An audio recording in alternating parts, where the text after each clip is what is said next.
O pleito municipal na cidade de São Paulo, a maior metrópole da América Latina, foi muito acirrado, com ataques, ofensas, xingamentos, trocas de acusações, debates tensos com Ricardo Nunes, MDB, e Guilherme Boulos, PSOL, Pablo Marçal, do PRTB, Tabata Amaral, do PSB, e José Luiz da Atena, do PSDB.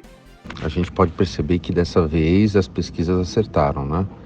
Os três candidatos ali embolados na mesma porcentagem praticamente, uma eleição extremamente acirrada que menos de 100 mil votos colocou o primeiro e o terceiro colocado, né? E aí por menos de 70 mil votos o Marçal ficou fora do segundo turno. Então a gente tem aí inicialmente dizer que as pesquisas acertaram, né? Esse é um primeiro ponto. O segundo ponto é que isso foi um detalhe.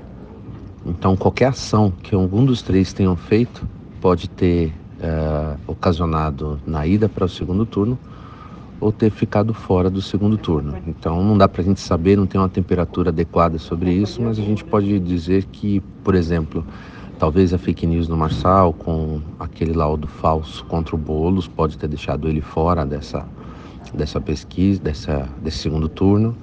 Talvez o número 13 digitado diversas vezes anulando o voto colocaria o Boulos em primeiro lugar e o Ricardo Nunes em segundo. Ao mesmo tempo também não é uma justificativa, porque muito eleitor tem dito que o Ricardo Nunes, os eleitores não sabiam o número do Ricardo, né?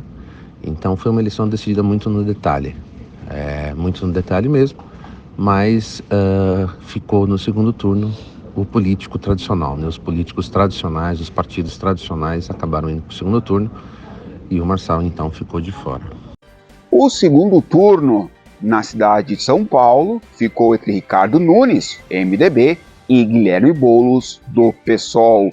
Um fato novo na cidade de São Paulo e também na região metropolitana do estado foi o apagão da energia elétrica. A análise que a gente faz sobre Ricardo Nunes e Guilherme Boulos é que o Ricardo inicialmente iria ter uma campanha muito mais atrelada ali a ficar mais tranquilo, a não se colocar em polêmica, a ir tocando o jogo, sabe? Aquele jogo que a gente joga para empatar, né? Então o Ricardo tinha essa estratégia.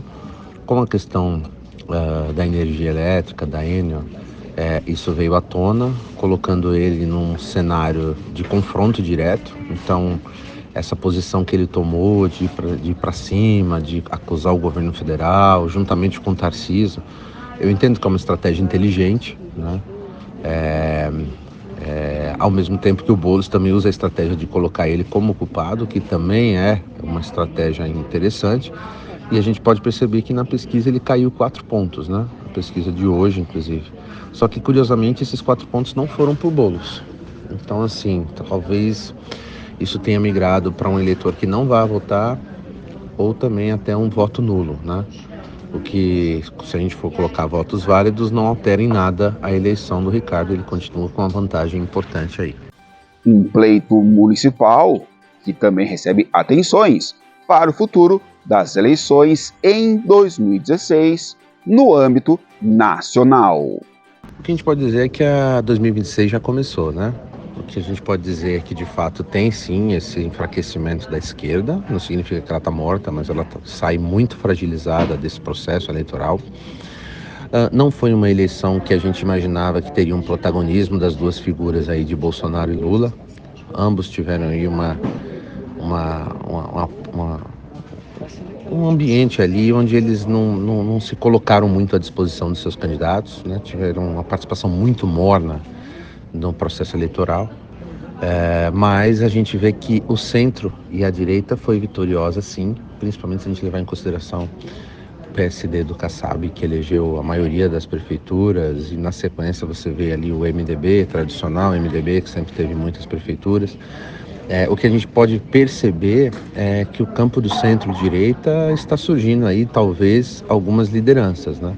Onde a gente pode dizer do próprio Marçal, que se coloca em 2026 já, desde sempre, na verdade, né? Acho que o Marçal nunca enxergou a eleição de 2024 como uma eleição uma eleição em potencial para ele sempre pensou na eleição de 2026, né? E agora ele tem um caminho livre para seguir, justamente para se fortalecer e colocar ali como um campo da direita também, né? Então eu acho, hoje, na minha avaliação, ele está com a candidatura colocada ou para o governo ou para a própria presidência da República, assim como o Bolsonaro, né? A gente percebe ali que o Marçal está indo por um caminho mais ou menos como o João Dória fez, né, em 2016, justamente aí há 10 anos atrás, né, quando ele faz o movimento que ele é eleito na prefeitura de São Paulo, se aproxima do Bolsonaro e depois na eleição seguinte, 2018, ele se coloca ali a favor de Bolsonaro, mas depois ele já vira um desafeto, tentando se viabilizar a sua candidatura, né? Então a gente percebe o mesmo movimento foi feito pelo Dória, a gente percebe agora esse movimento trilhado aí pelo Pablo Marçal.